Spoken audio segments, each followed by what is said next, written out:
Os problemas democráticos são problemas fundamentais, né?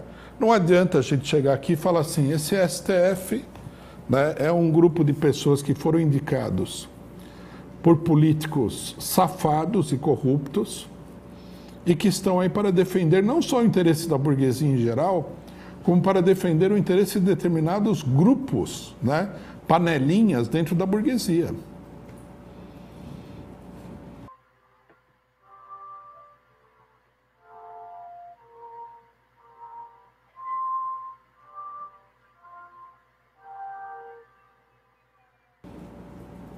Se a gente fizer isso daí, o que é que nós vamos resolver? Nada. Não vai ter... ninguém vai ganhar nada. O trabalhador fala, tudo bem, pode acreditar, pode não acreditar. E o que ele vai fazer? Nada. Então é preciso ter uma atuação sistemática diante das questões da democracia burguesa, né? Não da democracia em geral, porque essa não existe, da democracia burguesa, do regime político criado e dominado pela burguesia. Está aí a importância da questão do STF. Todo mundo reclama do STF, alguns apoiam, né? No Brasil nós vemos aí o espetáculo, que é um espetáculo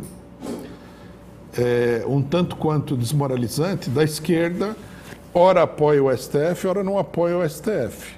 Por quê? Porque dentro da esquerda você tem elementos que são elementos da burguesia, são políticos burgueses, que querem que todo mundo acredite que o STF é um pilar da democracia, uma instituição natural da democracia, que deve ser acatada, etc. e tal. Apesar de que as evidências mostram que o STF participou do golpe de 2016, tomou uma série de decisões absurdas, aberrantes, aí numa série de questões, favorecendo setores, inclusive minoritários dentro da sociedade, como aconteceu recentemente na questão dos ruralistas e dos índios, né? Em vez de optar pela demarcação das terras indígenas, que é uma decisão constitucional, né? Encontraram um subterfúgio para falar, não, a demarcação é para a terra tal e qual e outra e não demarca nada, né? Bom, nesse sentido, companheiros, eu acho que a primeira questão importante aqui é entender o que é o STF, que é uma pergunta que a esquerda brasileira jamais vai se fazer. Vocês devem ter reparado, né? Aqueles que acompanham a política ao longo dos anos devem ter reparado o seguinte: a esquerda nunca tem uma proposta de modificação ou reforma do regime político, quando tem uma coisa totalmente secundária. Mas as questões-chave do regime, ela raramente apresenta alguma coisa. Pode apresentar uma PEC, né? Mas ninguém questiona, né, a forma, a estrutura que esse regime político adquiriu. Ninguém questiona isso daí.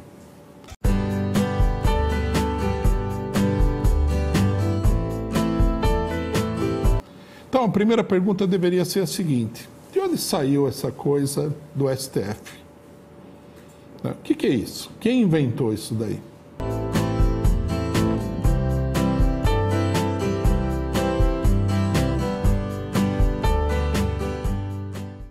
De onde que tiraram esse monstrengo?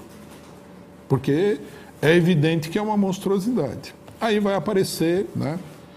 Vamos supor que nós estamos assistindo a Rede Globo, vai aparecer um professor da Universidade XYZ, que é de direito constitucional ou qualquer coisa mais ou menos parecida, né? Que vai dar a famosa carteirada no público, né? Ele vai explicar que é assim, assim, assado, e o público tem que acreditar porque ele é a autoridade supostamente científica na área, né?